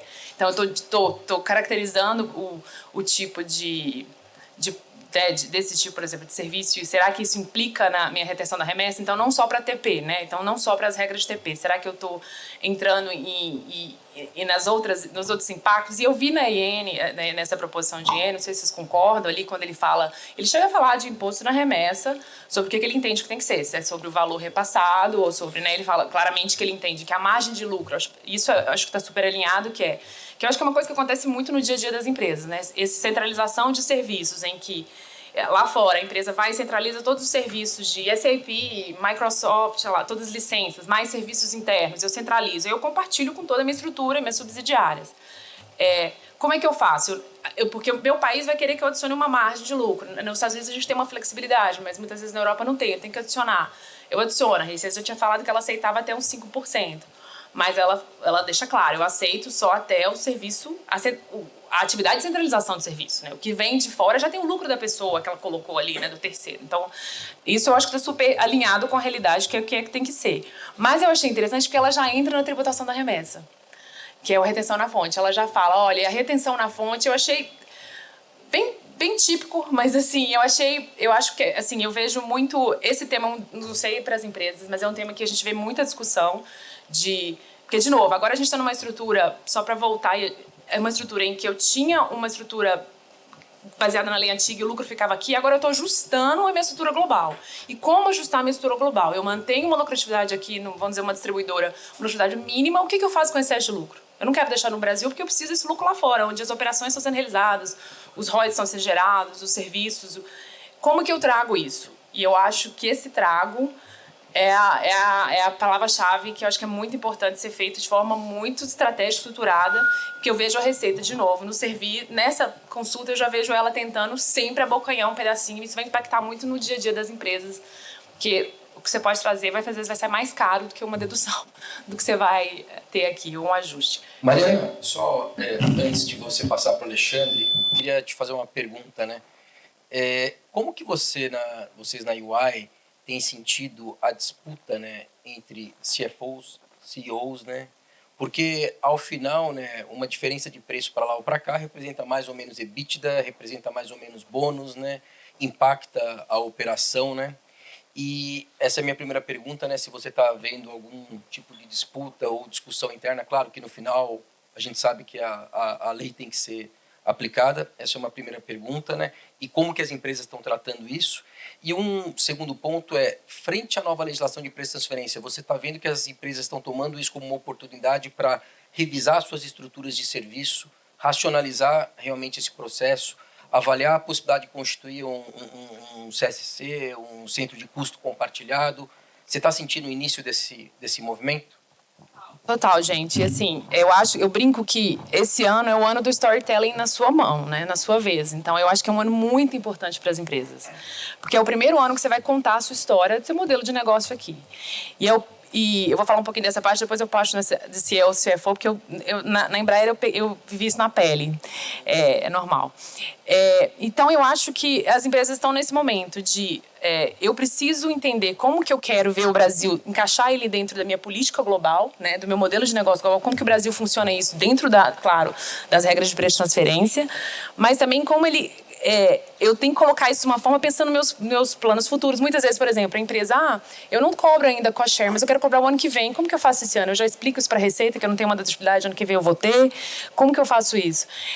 Esse é o momento, eu acho que crucial, 2024, para aquelas, claro, que já anteciparam a lei 2023, porque é o momento de você definir como que você quer colocar o seu modelo de negócio da forma alinhada com o TP, mas da forma também tributariamente mais efetiva. E que história que você quer contar daqui 1, 2, 3, 4, 5 anos? Ela já tem que estar colada e linkada no que você está colocando agora. Então, o Locofile, para aquelas que são 2023, que agora é no final do ano, e 2024, ano que vem, ele é muito importante. Aliás, até esse ano, para testagem dos valores e voo já ajuste compensatório no voo, ele é muito importante. Então, eu acho que o que a gente mais recebe de pergunta, é o que a gente mais trabalha hoje, é como você adequar a sua estrutura global agora nessa nova... E um ponto importante que eu acho, quando você olha para uma empresa multinacional, ela olhava para o Brasil como uma distribuidora limitada. Mas na hora, por causa da lei antiga e por causa da nossa particularidade, a gente fala português, não fala inglês, não fala espanhol, você acaba que vê que não é tão limitada assim. Então, tá sendo bem interessante essa discussão de o que o meu head office, né, entende do que eu sou e o que, na verdade, eu sou. E o que faz sentido eu também ser, pensando no tudo que a gente falou, de imposto de remessa, pensando na inseguridade. Eu vou aplicar uma estrutura de royalties residual, uma coisa super comum que tem no mundo inteiro. Quando eu vou aplicar aqui, eu não sei o que a Receita vai achar. Entra com a APA ou segrego como tipo de serviço e entra com 45% sobre tudo. Então, assim, é um momento, eu acho uma delícia, assim, para quem está entrando agora no TP, eu acho que é um momento muito gostoso, e para as empresas é um momento de muita consciência e estratégia, eu diria, sabe? Eu não vou adelangar, eu poderia falar desse assunto mais uma hora, mas pegando um pouco do seu tema para já passar para meus colegas, essa questão de CFOs também tá, e com tudo isso que eu falei, ela está acontecendo. Eu vivia isso na pele, em que eu ficava indignada com o TP no começo, quando meu coração ainda não era TP, eu era mais internet Notex, porque eu via, como matriz, né, no caso assim, da empresa que eu trabalhava, né, eu via que, às vezes, uma subsidiária ela dava um prejuízo, se eu olhar para ela, o gerencial ela dando um prejuízo, mas por TP ela é uma limitada, eu tinha que botar uma margem lá e colocar um lucro. E aí a controladoria vinha no meu ouvido falando, Mariana, os caras estão recebendo, né, o bônus dele no individual ali, que você está colocando. Por causa de TP, a empresa tem lucro. Eu falei, gente, não é que por causa de TP a empresa tem lucro. Não está certo, eu acho que tem umas ineficiências. Eu acho, para mim, uma grande pergunta que eu tenho de TP, até que ponto ele não mascara ineficiências do business, sabe? É uma pergunta que eu tenho enorme. Depois a gente vai entrar no ajuste compensatório, acho que não, mas para mim o ajuste compensatório na prática era isso. Eu fazia minha margem ok, certinha, chegava no final do ano, deu alguma ineficiência, bucaram o valor de salário menor do que devia, ou o cara incorreu em custo menor do que devia, afetou meu lucro operacional? Faça um ajuste, faça um true up ou true down.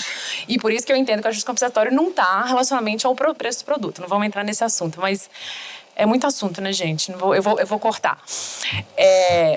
Eu acho que esse tema está muito vivo aqui entre CFO e essa briga de eu querer manter uma lucratividade aqui, mas eu acho que o que a gente tem conversado muito com nossos clientes é pensar global e pensar num país que tem uma estrutura de 34% de alíquota também, entendeu?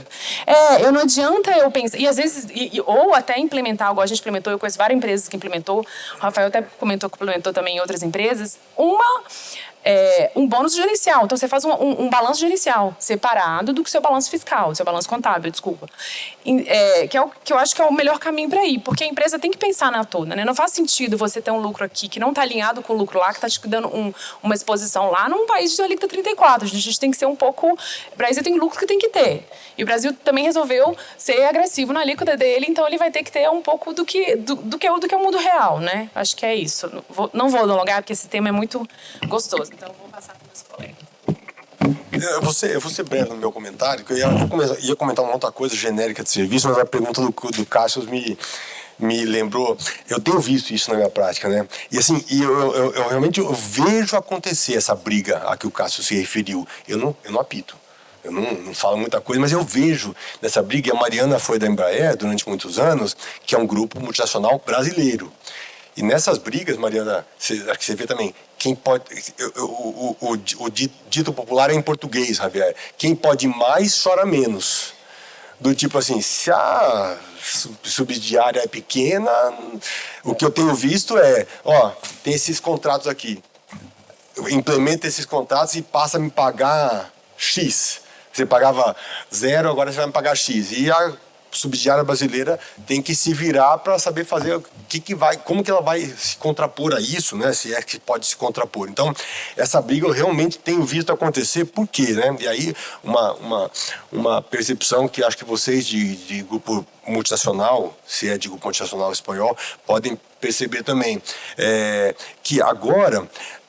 Brasil sempre foi o patinho feio em matéria de preço de transferência.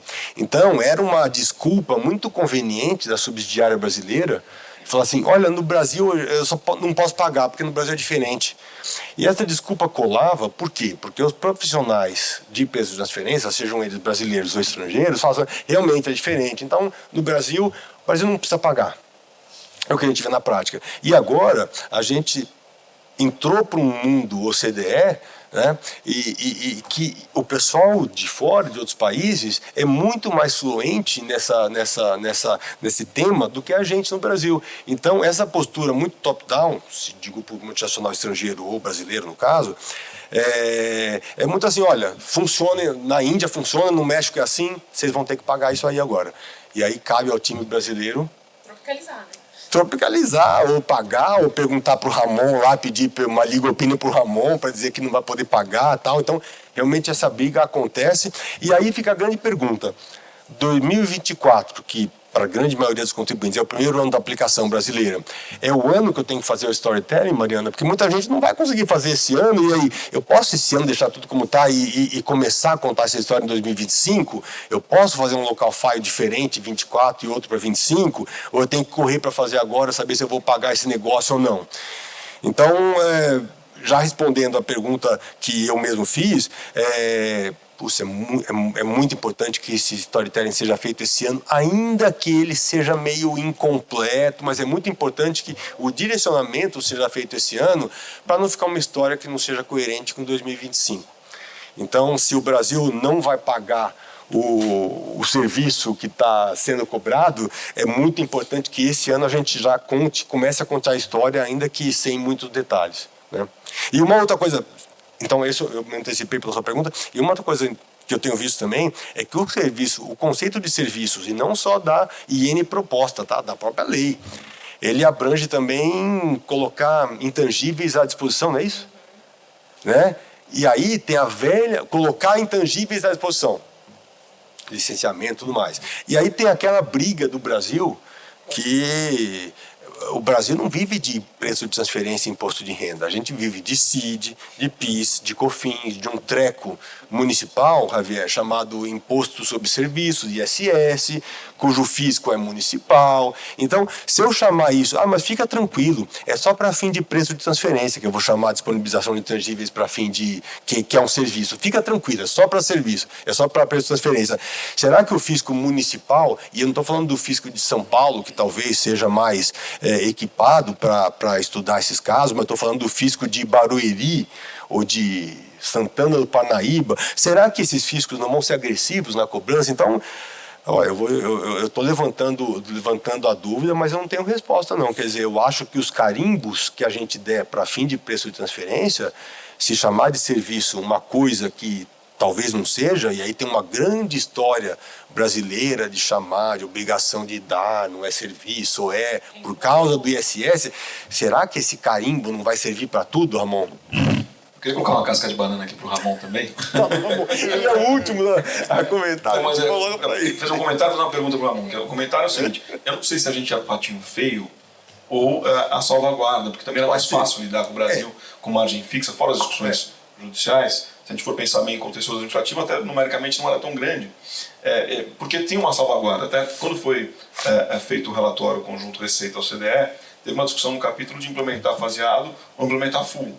E comparou-se ali os dois mundos, né? Porque existia uma proposta de implementar faseado, deixando um safe harbor que seria a margem fixa, que não foi a parcela vigorante. Mas dois comentários sobre o teste de benefício.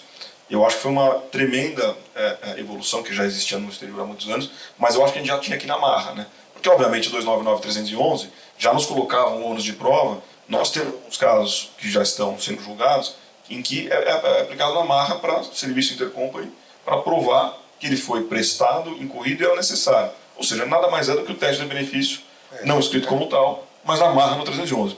Mas o que eu acho que é interessante que a lei fez, que acabou com uma excrescência de 60 anos no Brasil, que era o regime de royalties e assistência técnica, separado de TP, porque quando ela revoga o artigo 52 da Lei 4506 de 64, ela tira um regime orientado por outros motivos socioeconômicos do Brasil naquele momento, de você submeter uma autoridade a um controle de base de fluxo, naquela época inclusive também, e de fluxo financeiro. Essa autoridade ia reter um mínimo para o Brasil e dizer o que eu pagava, com o objetivo de fomentar a indústria nacional, que já não estaria hoje na mesa, mas a partir disso a gente começa a ter oportunidades. Aqui é a pergunta também para te ouvir, porque além do serviço intercompany, eu tenho visto hoje muita gente passando a discutir royalty para o exterior.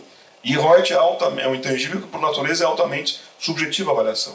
Recentemente, a gente teve um laudo para analisar, que aí já não analisamos, que dava um range de 17% a 70%.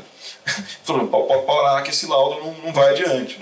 Então, eu queria te ouvir um pouco se isso é uma oportunidade e qual que é a insegurança que vem junto. Exatamente em função do fato de que é muito difícil você ter comparável para intangível, isso é reconhecido mundialmente, e especialmente para a nova economia, para, por exemplo, suporte tecnológico, plataforma digital, que certamente vai ser algo que vai impactar.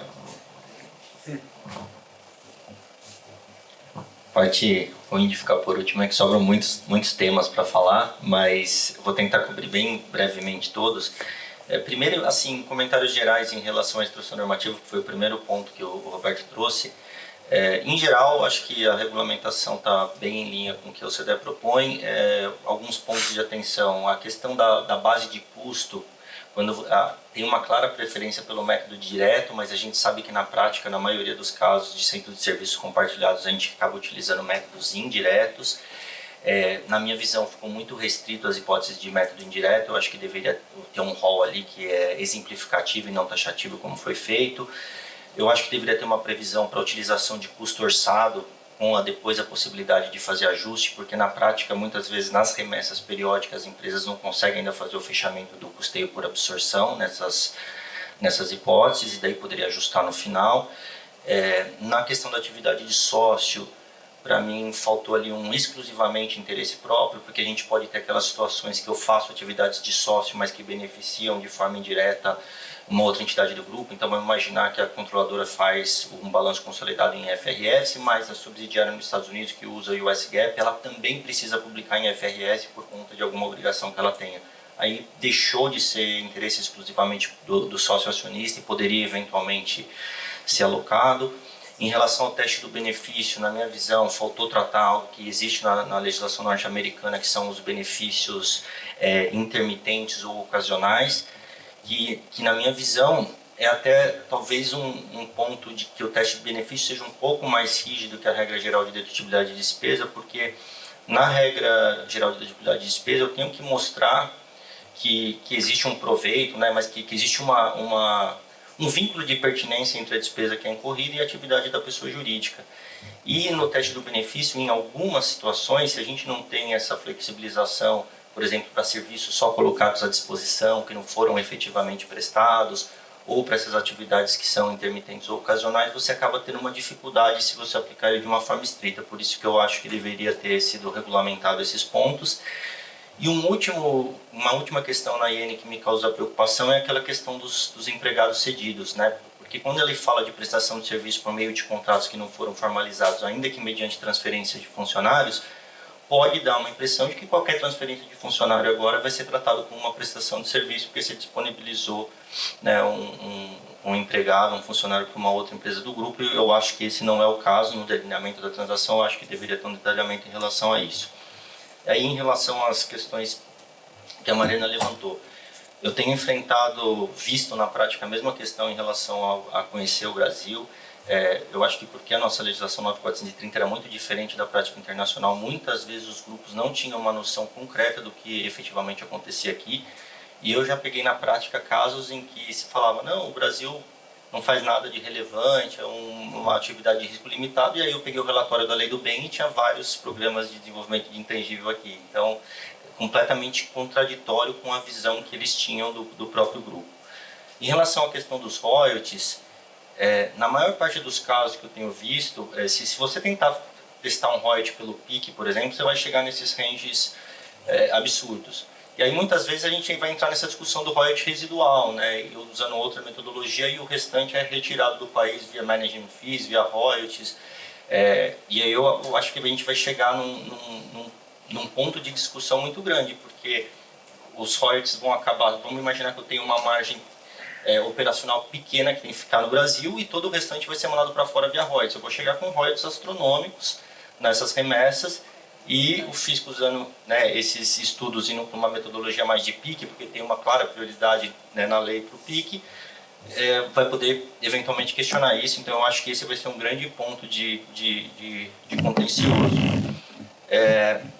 Aí, em relação ao ajuste compensatório, que foi o seu último ponto, eu tendo a discordar da sua visão, porque eu acho que o que pode ter afetado a margem pode ser salário de funcionário, pode ser um evento extraordinário, um dano que aconteceu na minha empresa. Mas isso é a causa. A forma de recompor a lucratividade é via a repactuação dos preços das transações. Na forma como a nossa instrução normativa regulamentou o tema. A gente aí pode discutir se é válido ou não, mas ela fala de ajustes das transações pretéritas.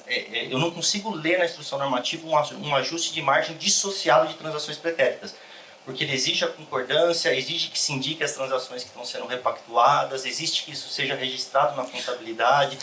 Então, assim, é um tema que, claro, né, bastante polêmico, a gente pode discutir mais a fundo, mas eu tenho dificuldade de ler na instrução normativa, na forma como ela foi feita, um ajuste compensatório dissociado de transações pretéritas.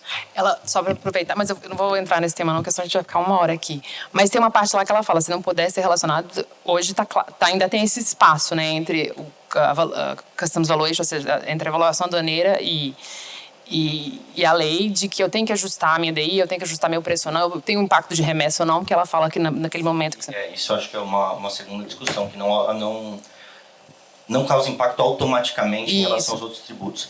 E aí, o último ponto, tinha esquecido de comentar, você também falou da subcontratação, do pass-through cost.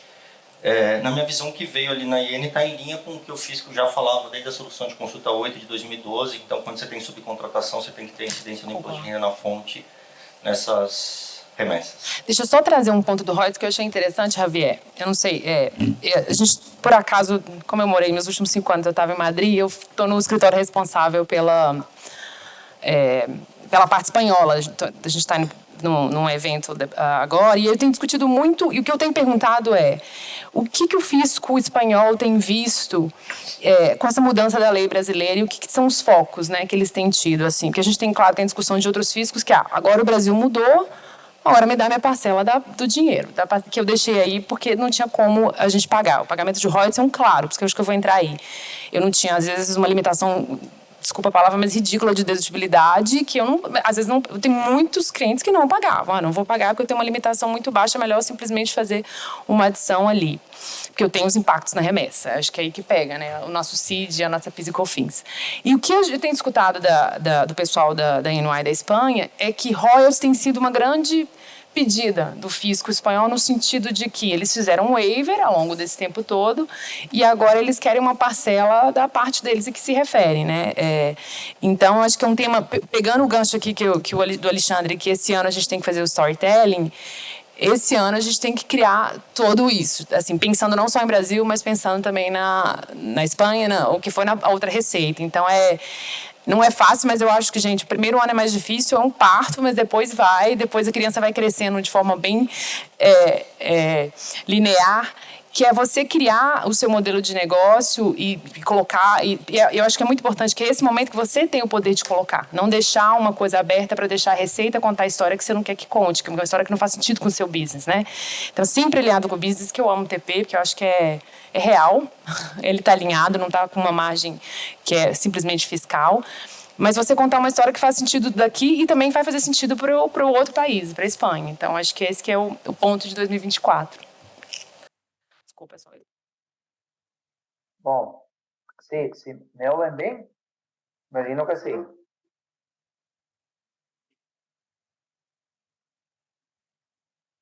Tá. ¿Pueden me confirmar si están me ouvindo, por favor? Estamos aí. Estamos. Sí, perdón. Bom, fisco espanhol, igual que a Espanha toda, fica de olho, só que vocês têm que se lembrar que no fisco tem servidores públicos que somos pessoas que precisamos de um tempo para reagir.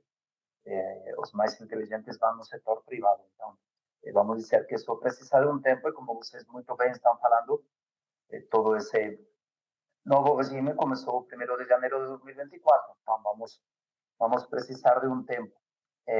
Mas, enfim, estamos aí. Eu, de toda maneira, queria completar alguma coisa que se falou, quando se falou dos impostos ao consumo, o ISS e tudo isso, é o que tem agora. Mas não esqueçam que vem de caminho uma reforma tributária que vai mudar bastante coisa. E vai mudar duas coisas que eu acho que são muito importantes aqui. A primeira é que o ISS não existirá mais, existirá um tal do IBS, e o IBS é gêmeo da CBS, e a CBS é gerenciada pela Receita Federal. Então, eu não sei agora como é que funciona a partilha de dados entre a Receita e as prefeituras para fazer qualquer tipo de lançamento pelo ISS. Não sei como funciona. Mas no futuro, se a Receita faz qualquer tipo de fiscalização relacionada com preços de transferência e serviços, da CBS, supostamente, vamos ver como fica finalmente a PL 108, mas supostamente haverá uma atuação semelhante, gêmea, no IBS, que é o imposto que corresponde aos estados e municípios, como muito bem vocês sabem. E se vocês olham para a PL 68 de 2024, por muito que a regulamentação de preços de transferência diga que isso não é transportável a outros impostos, mas os artigos da PL 68 de 2024, que agora está discutindo-se no Senado, falam que a base tributável das operações entre partes relacionadas, se definem como partes relacionadas as que sejam assim para propósito de preços de transferência no IRPJ, no Imposto sobre a Renda, a base tributável será o valor de mercado. Então, bom, enfim, eu tenho aí uma dúvida, de repente também porque a minha especialização é mais na área de impostos ao consumo, Mas eu tenho uma dúvida aí, de se o hipotético previsível, em algum momento, lançamento em preços de transferência não pode se refletir em outras áreas, insisto, olhando para a regulamentação da reforma tributária e da PL, da regulamentação da lei que irá regulamentar o IBS, que irá ser gerenciado centralizadamente, que, portanto, já não tem essa história de São Paulo, de repente, sim, Barueri, não. É que agora é o comitê gestor, que depois repartirá o dinheiro para todo mundo. Então, vamos ver. Eu não quero dizer que seja um exemplo, simplesmente uma referência. Na União Europeia, a base tributável das operações entre partes relacionadas é só o valor de mercado quando há algum limite no direito à dedução, ou seja, quando aparece algum IVA não dedutível. Então, setor financeiro, setor asegurador, enfim, esses setores que têm limitações no direito à dedução. Se estamos falando de empresas que não têm essas tais limitações, não se contesta a base tributável no IVA europeu. A impressão que eu tenho lendo a proposta de lei, a proposição de lei para a regulamentação do IDS e da CDS, essa lei única, é que não é tão limitado. Então, acho que aí, enfim, haverá um trabalho interessante, o que até tecnicamente gera dois problemas importantes. Primeiro, como muito bem vocês sabem melhor que eu, os métodos de avaliação do Open Market Value em preços de transferência, tem 3 deles que estão relacionados com a transação, comparável, custo plazo, receita, enfim, mas tem outros 2, que são os últimos, que se baseiam no reparto de benefício, residual ou global.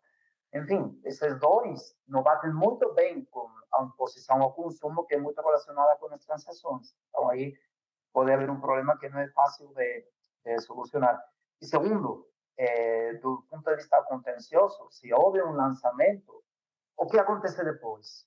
O lançamento, quando está o lançamento no IVA, muitas vezes gera consequências bem difíceis, até porque, por exemplo, na PL 68 se diz que o direito à dedução nasce quando se pagou o imposto.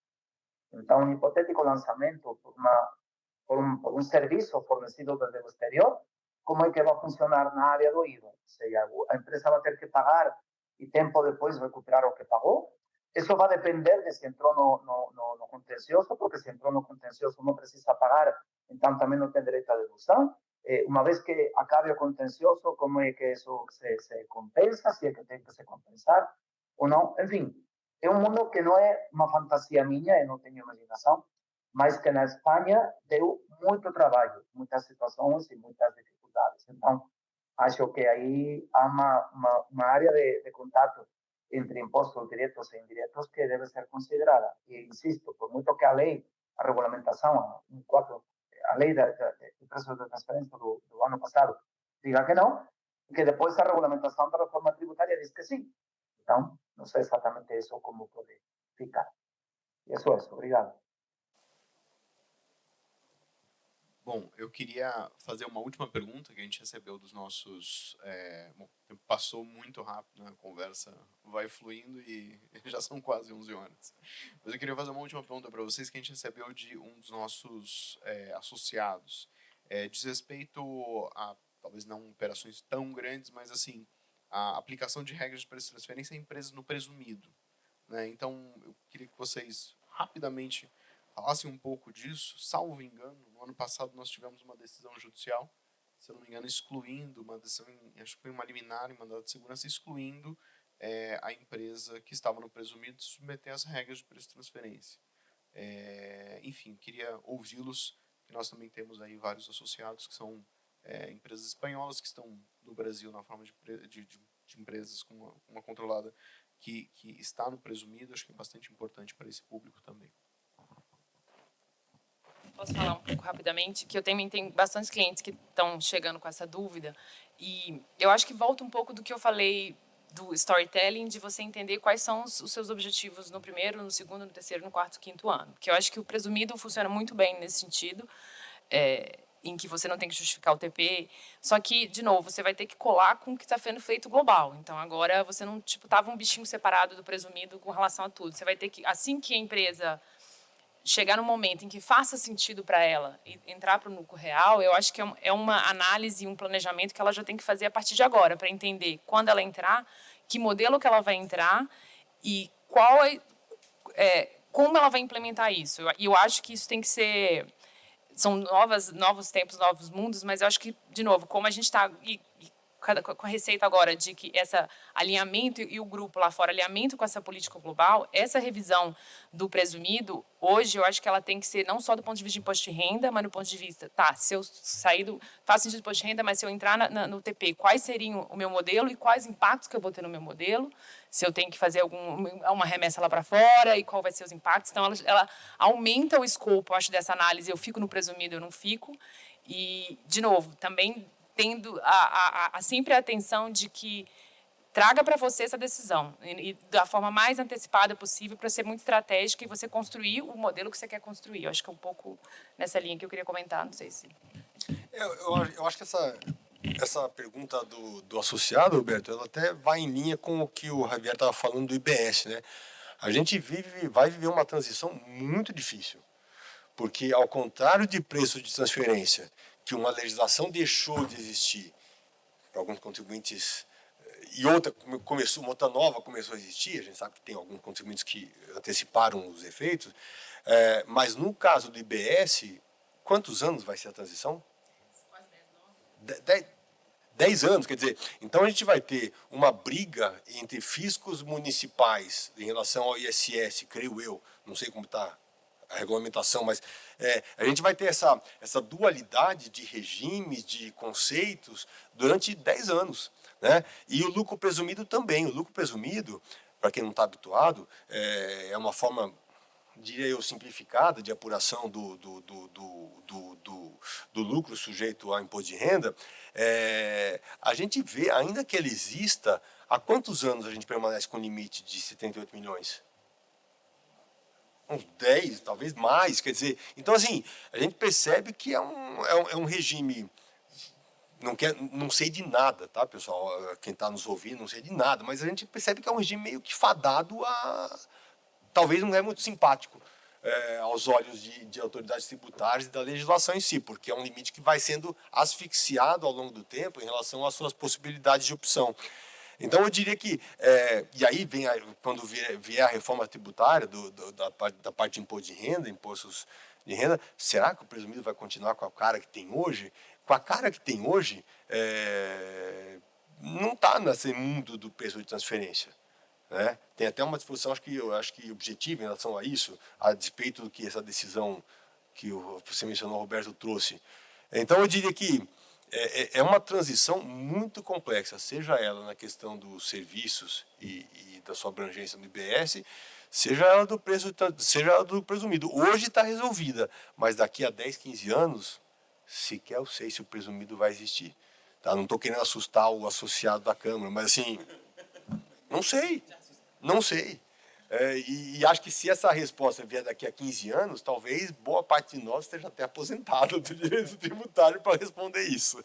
Não sei se o Ramon tem alguma dica aí. Últimos também comentários sobre esses dois pontos.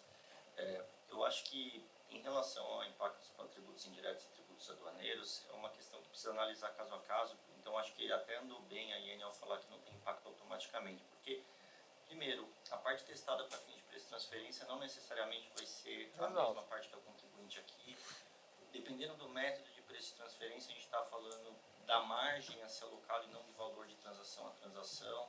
O preço de transferência leva em consideração o ano todo, tributos indiretos a cada transação. Então, nós temos várias diferenças que precisam ser analisadas caso a caso para saber se a gente tem ou não repercussão. E em relação ao presumido, só um ponto adicional é que em algumas transações indiretas, então a gente tem uma previsão na lei de aplicação de preço de transferência para transações indiretas. Então, se você interpõe uma entidade no lucro presumido e tem uma outra que está no lucro real, já tem algumas situações concretas que você pode estender essa aplicação de preço de transferência. Então, é um ponto de atenção também que eu queria mencionar. Só um ponto que eu também lembrei agora falando com o Alexandre, que eu acho que é legal para o associado saber, é que, não sei, estou pondo aqui para reflexão. Eu imagino também que, às vezes, no presumido, você podia, por exemplo, vou pagar um serviço lá para fora. Minha dedução tanto faz, eu ainda tenho 45% da remessa, eu não pago. E aí, talvez o fisco lá de fora fazia um waiver de tipo, olha, o Brasil é outra regra, ok. Eu não sei até que ponto agora que o Brasil faz parte da OCDE. E no Master File, né, no local, se o Brasil faria parte daquelas caixinhas todas lá, eu não receber um pagamento do Brasil, porque ele está no presumido, pode ser não justificável mais, sabe? Então, um ponto, assim, talvez... Vamos ver como que... Não estou também querendo acabar com o presumido, não, mas vamos ver. Eu acho que são pontos importantes para sempre ter em mente, assim. É mais fácil, mas tem a big picture que tem que ser considerada, né? Então, acho que se eu puder concluir aqui, quer dizer, acho que formalmente não está na lei, numa primeira leitura, mas tem que fazer parte do big picture, para usar a expressão que você trouxe, né, Mariana?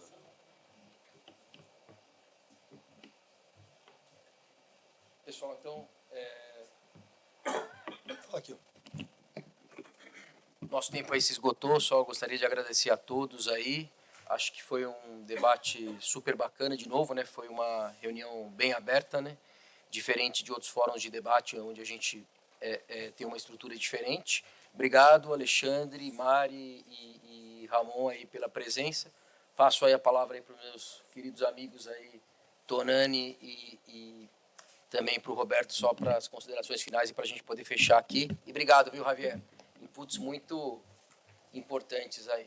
É isso que eu ia falar, Javier. Obrigado pelos inputs aqui da Espanha, foi muito interessante. Mariana, obrigado. Alexandre, Ramon. Acho que já ano que vem já tem uma reunião marcada, porque a gente deixou de abordar um monte de temas sobre o assunto. Acho que tem muita curiosidade aqui na mesa para isso. Então, muito obrigado. Bom, com o ritmo que vai os trabalhos legislativos sobre tributação internacional, teremos, de fato, muitos temas para tratar no ano que vem.